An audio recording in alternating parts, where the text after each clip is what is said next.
네. 그 김범수 뭐 의장이라고 해야 되나요? 예, 구속이 됐네요. 예. 그 구속 사유가 증거 인멸하고 도주 우려입니다. 예, 증거 인멸까지는 그 단골 메뉴죠. 뭐 그렇다 치는데 야, 대기업 총수인데 도주의 우려가 있다. 그러니까 도망갈 염려가 있다. 그래서 구속시킨다. 이게 저는 좀 개인적으로 이해가 안 됩니다. 예? 아니 대기업 총수가 자기 회사 버리고 뭐 중국으로 밀항이라도 한다는 얘기예요. 뭐예요? 참 이 영장 전담 판사도 약간 좀 제정신이 아닌 것 같다는 생각이 듭니다. 제가 보기엔 이게 뭔가 밉보인 게 아닌가 카카오가 그런 생각이 들고요. 자, 혐의는 그거에 자본시장법 위반했다. 구체적으로 보면 SM 엔터테인먼트 인수했잖아요. 인수하는 과정에서 2,400억을 들여갖고 하이브에 그 SM 엔터 주식 공개 매수 둘이 경쟁하다가 결국 하이브가 포기했잖아요. 이 공개 매수를 방해하려고 시세 조정을 했다. 그래서 그 김범수 의장이 요 시세 조정하는 걸 보고받고 승인을 했다. 그리고 또는 지시를 내렸다. 이런 혐의입니다. 예, 이게 야, 뭐 그럴 수도 있겠지만 그 알려진 바에 의하면 2,400억 들어가고 계열사다 동원해가지고 장내에서 비싼 고가로 SM엔터 주식을 매수했답니다. 예, 그래서 533회에 걸쳐서 장내 매수했대요. 예. 야, 뭐 혐의는 하여튼 그렇고 그래서 구속이 된 거고. 자, 이게 왜 이렇게 됐냐? 이게 제가 보기에는 이게 판단 미스한 것 같습니다. 경영진들이 투자 받고 이제 성과를 못 내니까 SM에 집착하다가 이 사달이 났다. 그 배경을 보면 카카오 엔터테인먼트가 2023년 작년 초에요. 사우디아라비아 국보펀드 이거 유명하죠. 여기하고 싱가포르 투자청 유명한데 이 두 군데서 1조 2천억이나 투자를 받았습니다. 근데 투자할 때 이 조건이 뭐였냐면 카카오 엔터테인먼트를 상장시키는 거였어요. 근데 막상 상장도 여의치가 않았죠. 상장하려고 보니까. 그리고 카카오 엔터테인먼트도 1조 이상 투자를 받기는 했는데 뭐 웹툰 이외에는 별다른 성과를 못 냈어요. 영화 제작이나 드라마 제작 등에서도 별다른 뭐 성과가 없었고 이러다 보니까 이제 마음이 급해진 거죠. 그러니까 이 투자자들이 닥달을 하지 않았겠어요. 왜 성과가 없냐 이러니까 이제 다급해지다 보니까 이 SM엔터를 이제 인수해서 시너지 효과를 내려고 했던 것 같아요. 그래서 왜 해피름 SM 엔터테인먼트냐 그러면은 SM의 해외 매출 비중이 높고 현금성 자산이 굉장히 많았습니다. 1조 이상의 현금성 자산을 들고 있었기 때문에 요거를 이제 인수해서 시너지를 내려고 했던 거죠. 그리고 뭐 그 김범수 의장이 비욘드 코리아 그래갖고 해외 매출 비중을 30%까지 끌어올리겠다고 선언을 했었어요. 그러니까 말은 내뱉어 놨었는데 이걸 지켜야 되는데 이제 그러다 보니까 SM 엔터테인먼트를 인수하려고 했던 것 같습니다. 그러다 보니까 근데 이게 하이브랑 경쟁이 붙다 보니까 이제 마음이 다급해진 것 같아요. 그래서 무리수를 둔 게 아니냐 그런 생각이 듭니다. 그래서 여기에 이제 사활을 걸다가 이 사달이 났다. 무리수를 둔 거죠. 예. 그래서 이런 일이 벌어진 것 같다는 생각이 들고요. 이 카카오가 악재가 굉장히 많습니다. 제가 제목을 끝없는 악재 이렇게 달아봤는데 이 카카오 소속 임직원이나 계열사가 피고로 계류 중인 소송 사건만 무려 52건에 달하고 있습니다. 지금 이거 올해 3월 말 기준인데 52건. 그리고 총 소송액만 1,088억이에요. 좀 구체적으로 몇 가지 보면 일단 김범수 의장 구속됐죠. 그 다음에 SM엔터 인수 주도한 배재현이라는 분이 계신데 이분이 이제 투자 총괄 대표인데 이분이 시세 조정 혐의로 그러니까 혐의는 김범수 의장이랑 똑같습니다. 그래서 그 시세 조종했다 이래가지고 이런 혐의로 구속됐다가 보석으로 풀려났어요. 그래서 지금 1심 재판 중에 있고 또 카카오하고 공모해갖고 이거 들어보셨죠? 시세 조종에 나선 혐의를 또 받고 있는 사모펀드가 있는데 이 운용사인 원 아시아 파트너스 들어보셨을 겁니다. 언론에서 많이 얘기가 지금 나오고 있는데 이 대표가 또 구속 기소된 상태고 카카오 엔터테인먼트가 또 드라마 제작사를 고가에 인수했다 그래갖고 남부지검에서 지금 수사 중에 있습니다. 뭔 악재가 이렇게 많아. 그리고 카카오 내부에서도 폭로전이 잇따르고 있는데 그 중에 하나가 이 카카오가 만약에 망한다면 골프 때문일 것이다 이런 소문이 그 직원들 내에서 파다하게 퍼져 있다고 합니다. 그래서 그 김정호라는 CA협의체 경영지원 총괄 맡고 계신 이분이 이 소문을 한번 파악을 해봤대요. 그랬더니 특정 부서만 투어 프로 수준으로 골프를 치고 있다. 그래서 이거를 폭로했습니다. 이분이. 그래서 내부적으로도 문제가 많다. 지금 이런 것도 좀 있고 그래서 카카오가 지금 악재에 시달리고 있습니다. 예, 그리고 이 카카오가 또 투자를 그동안 굉장히 많이 받았는데 카카오 계열사가 120개가 넘잖아요.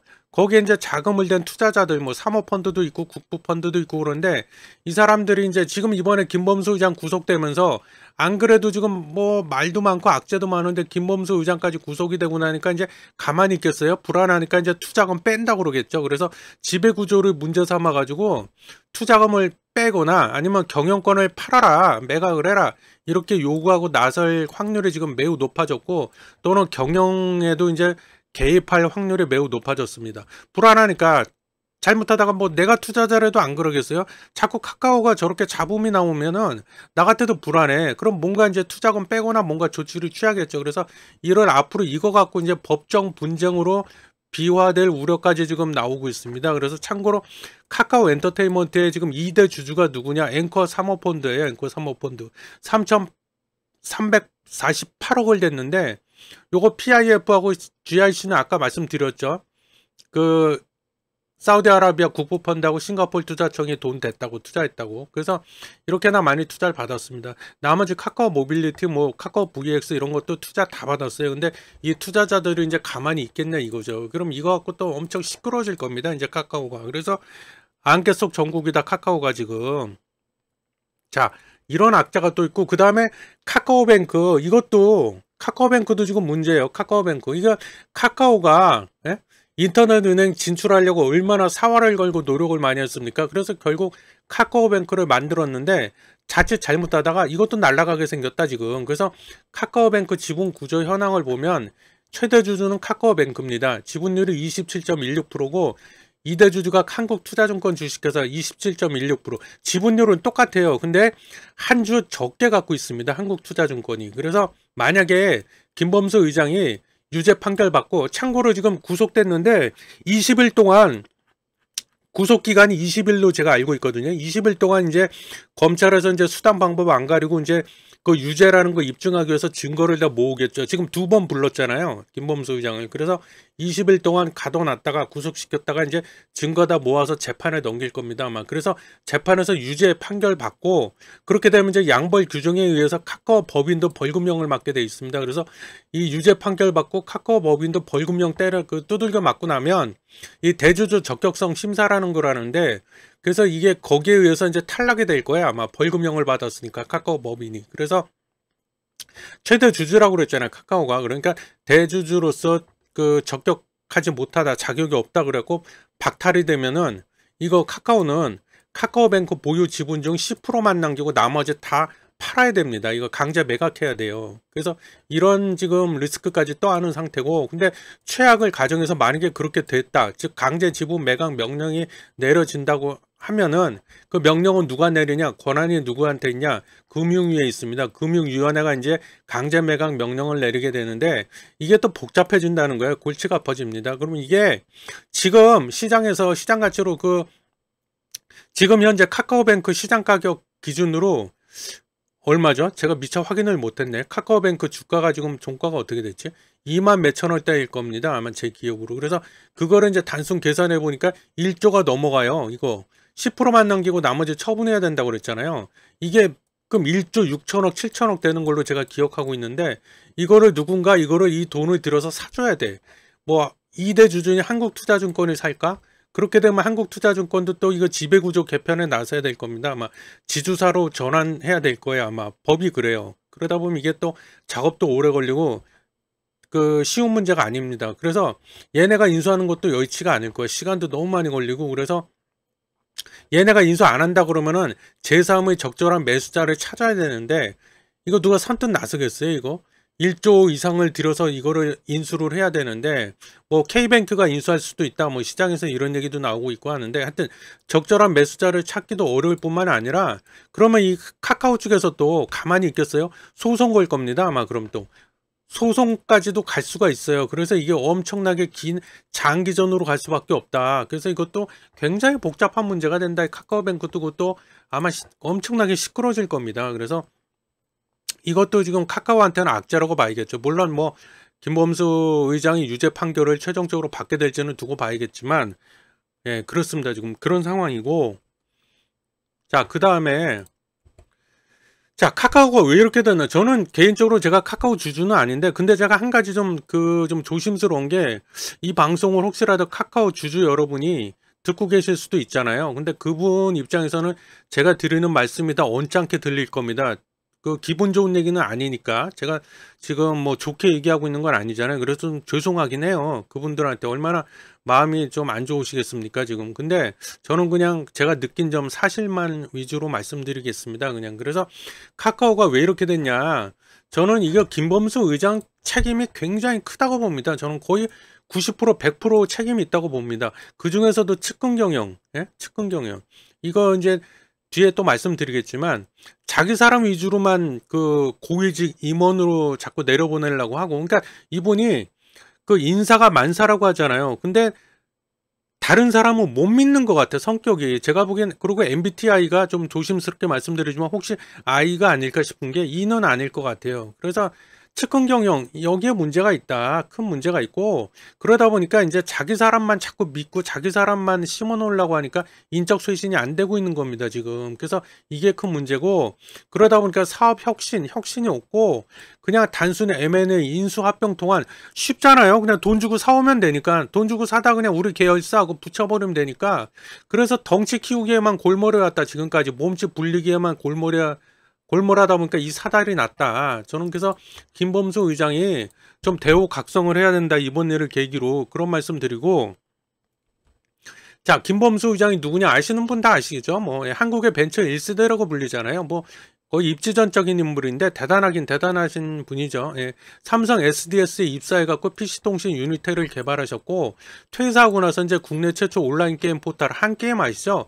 요거 만들어갖고 대성공을 거두셨잖아요. 그러다가 2010년도에 모바일 메신저 카카오톡을 이제 만들어갖고, 예, 이걸로 완전히 이제 시쳇말로 뜨셨잖아요. 완전히 떠갖고 오늘날의 카카오그룹 대기업으로 지정까지 받는 그런 성과를 내셨는데 대단하신 분이긴 하세요. 예, 능력자십니다. 예, 근데 좀 앞서 말씀드린 그런 좀 약점이라고 해야 되나? 그런 게 저는 좀 안타깝다.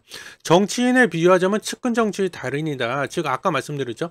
본인과 친한 사람, 본인이 잘 아는 사람, 본인의 그 믿음이 가는 사람, 요런 사람들만 고위직으로 내려보내는 스타일이에요. 다 측근 경영. 이로 인해 갖고 조직, 이게 근데 이렇게 하면 단점이 조직 내부에 어떤 문제점이 있다고 했을 때 그런 걸 제대로 볼 수가 없죠. 예. 현실을 직시하지 못하는 단점이 있습니다. 그래서 저는 이 말씀을 꼭 드리고 싶고, 인사 일화와 관련해서 카카오페이 유영준, 이것도 아시는 분 다 아시죠? 몇 년 전 일인데 카카오페이 유영준 대표가 카카오 대표로 올려다가 못 왔잖아요. 결국 잦은 사퇴했잖아요. 그냥 에이 나 안 할래 그러고 안 갔는데, 왜 그랬어요? 이분이 그 전에 스톡옵션 문제가 불거지면서 잦은 사퇴하고, 남궁훈 이분도 김범수 의장 이분의 측근이라고 봐야 돼요. 그래서 남궁훈 씨가 이제 대표가 되었다가 이어서 홍은택 씨가 또 대표가 됩니다. 예. 홍은택 이분도 김범수 의장의 측근이라고 봐야 됩니다. 그래서 이 홍은택 대표는 일화가 있는데, 옛날에 과거에 회사 건물 로비에서 직원 멱살을 잡았대요. 예, 그래갖고 한때 잠깐 반짝 스타가 되신 분인데, 예, 그러니까 이런 분들만 자꾸 내려보냅니다. 대표로. 고위직 임원으로. 인사가 만사라고 했잖아요. 그래서 저는 이 말씀을 꼭 드리고 싶다. 측근 정치. 예? 뭐 좋게 얘기해서 측근 정치의 달인인데, 이거 경영하는 경영자로서는 이거 저는 좀 안 좋다고 봅니다. 이런 점. 예. 자, 그래서 카카오 사태 한번 예전에 그 카카오 사태 일어난 적이 있었잖아요. 이번이 두 번째 카카오 사태다 뭐 이렇게 말씀하시는 분들도 있는데, 그럼 카카오 사태 이후에 도대체 카카오는 뭘 했냐? 뭘 했냐? 뭔가 하기를 했습니다. 아무것도 안 했냐? 그건 아니에요. 하긴 했어요. 올해 1월 달에 컨트롤타워 CA 협의체라는 걸 출범시켰습니다. 여기 보면 뭐 약간 좀 안 보이실 수도 있는데, 여기 CA 협의체 조직도라고 그래서 나와 있잖아요. 그래서 이제 공동의장이죠. 김범수 의장, 정신화 의장이 이제 공동의장을 맡고, 그 밑에 5개 위원회를 뒀습니다. 경영쇄신위원회, 전략위원회, 뭐 브랜드 커뮤니케이션 위원회. 그래서 5개 위원회를 둔 거예요. 이거 만든 이유는 뭐냐면 경영쇄신하겠다고 이렇게 한 건데, 그 전에는 계열사가 하도 많다 보니까 계열사 대표들이 이제 임직원들이 자율 경영을 했잖아요. 철저하게 자율 경영. 그러니까 쉽게 얘기하면 자율 경영. 너네 알아서 그냥 경영해. 우리는 되도록 간섭 안 할게. 이렇게 된 건데 그러다 보니까 이제 몸집 불리기부터 시작했고 카카오 사태 같은 게 일어나고 막 이러다 보니까 이제 부작용이 일어나다 보니까 그때 뭐라고 그랬어요. 이런 거를 통해서 중앙 집권화 시키겠다. 자율 경영 이제 안 하고 앞으로는 중앙 집권적인 경영을 추구하겠습니다. 그래서 이게 만든 거예요. 그 일환으로. 근데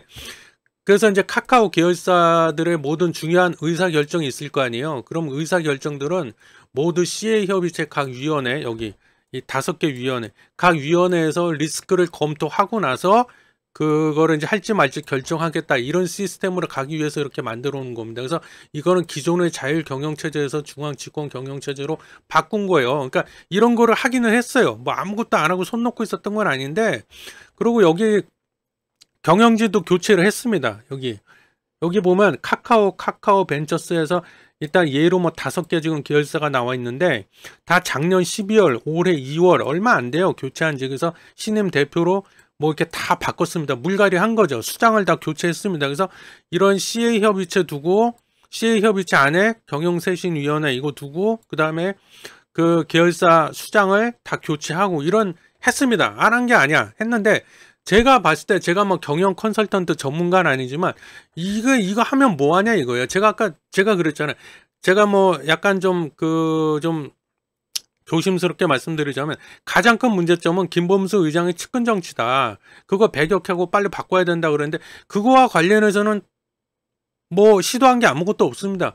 인적 쇄신은 하나도 한 게 없어요. 인적 쇄신. 그래서 제가 봤을 때는 좀 심하게 말씀드리자면요. 이런 경영 쇄신도 물론 중요하지만 거기보다 더 중요한 건 카카오 같은 경우에 인적 쇄신을 했어야 돼요. 그래서 예를 들면 경영쇄신위원회가 아니라 인적쇄신위원회 이런 걸 차라리 만들고 인사도 할 때 좀 탕평책을 썼어야 된다. 근데 그런 건 거의 없었습니다. 제가 다 찾아봤는데 거의 그런 움직임은 보인 게 없고 측근 정치에만 여전히 매몰돼 갖고 인적쇄신은 등한시하고 그러다 보니까 혁신이 없었던 거죠. 그래서 카카오가 이 사달이 났다. 네, 그 말씀을 꼭 드리고 싶습니다. 자, 또 카카오가 왜 자꾸 욕을 먹냐? 몇 가지 제가 좀 추려봤는데 일단 도덕성 시비가 일었었죠. 도덕성 시비.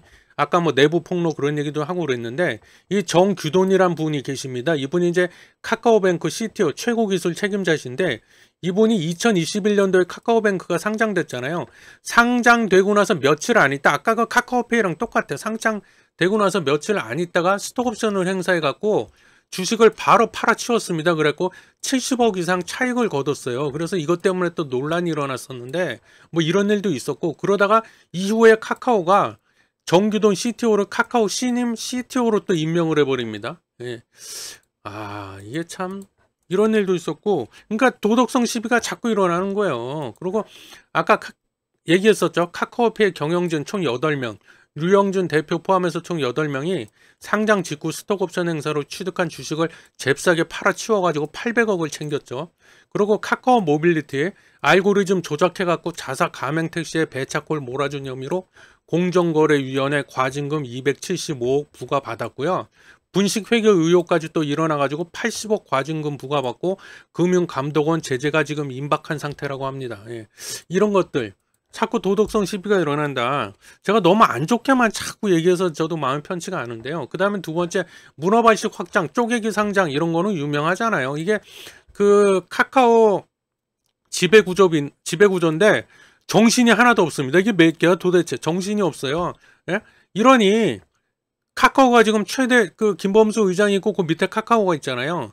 카카오가 어떻게 보면 뭐 일종의 그렇다는 건 아닌데 비유를 하자면 맨 지배구조 상단에 있잖아요. 그러니까 일종의 지주사 같은 건데 지주사는 아니죠 실제로는. 근데 지주사 비유하자면 지주사 같은 역할을 해야 되는데 그게 되겠습니까? 이게 이렇게 많은데 아마 하도 많아갖고 김범수 의장도 다 모를 거예요. 야 우리 카카오 계열사가 어디가 있냐? 그럼 지도 아마 잘 모를 거예요. 예, 그런 생각까지 들고 이러다 보니 선택과 집중이 굉장히 중요한데 선택과 집중이 되겠습니까? 이게 지금 예? 지금 이런 것도 좀 그렇고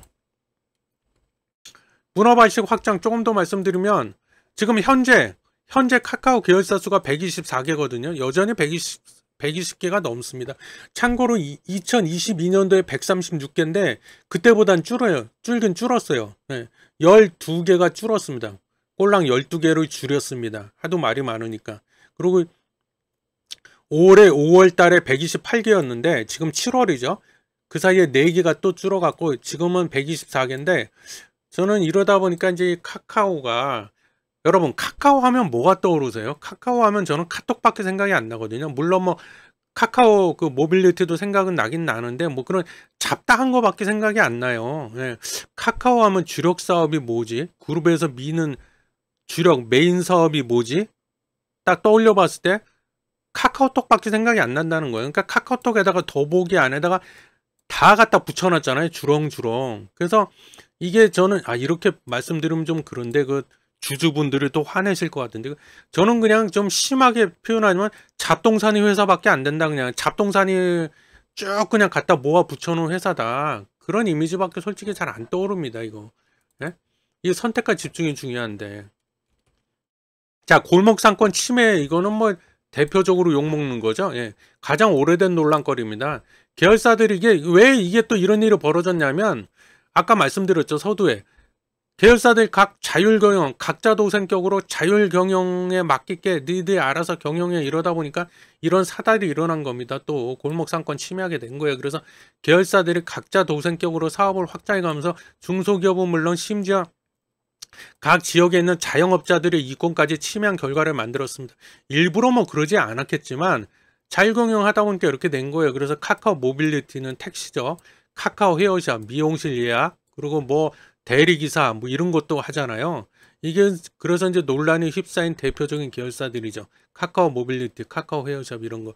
여기에는 불안정한 지배구조가 있는데요. 그룹 정점에 위치한 카카오는 각 계열사들의 최대 주주일 뿐, 아까 말씀드렸지만 컨트롤 타워 역할을 전혀 수행하지 않고 있기 때문에 계열사와 관련한 이딴 사회적 잡음이 나오고 있다고 저는 봅니다. 그래서 지배구조도 문제고, 네. 카카오 위기 혁신 없는 성장이다. 그러다 보니까 혁신하기가 이게 쉽겠어요. 예? AI 인공지능 같은 미래 성장 투자 적게 놓치고 덩치 키우기에만 급급하다 경쟁에서 뒤처졌다. 저는 감히 그렇게 평가하고요. 그 예로다가 지금 자체 개발했다고 막 자랑해야 된 그 초거대 인공지능 모델 코 GPT 2.0 이것도 올해 상반기에 출시하겠다고 막 몇 번 얘기했잖아요. 큰 소리 쳤다가 계속 지금 미뤄지고 있잖아요. 수차례 공개가 지연되고 있습니다. 이러다 보니까 참고로 카카오 그룹주 1년간 시가총액 변동을 보면 여기 몇 개만 뽑아왔는데요. 이 참고로 카카오페이 같은 경우에는 작년 7월 24일부터 올해 7월 24일까지 총 1년 동안에 시가총액이 49%가 날라갔습니다. 약 50% 절반이 날라갔어요. 그리고 여기 카카오 게임즈도 44%가 시가총액이 날라가 버렸고, 그래서 이거를 다 더하니까 다 합치니까 1년 만에 시가총액이 약 12조 6,612억이 날라가 버렸습니다. 카카오가 지금 이렇게 됐다. 예전에 그 코로나 터지고 이랬을 때 주가가 막 16만원, 17만원까지 갔었잖아요. 그러던 게 지금 어떻게 됐습니까, 여러분? 그래서 다 주가가 그렇게 내려가는 데는 다 이유가 있다. 한때는 이게 국민주다, 국민주, 막 이런 막 추앙까지 받고 그랬던 카카오인데 참 너무 안타깝습니다. 총수가 구속이 되질 않나 지금. 그렇습니다. 그래서 저는 일단 카카오가 도대체 왜 이렇게 됐는지 뭐 여기에 대해서만 좀 중점적으로 말씀을 드려봤습니다. 시청해 주셔서 감사합니다.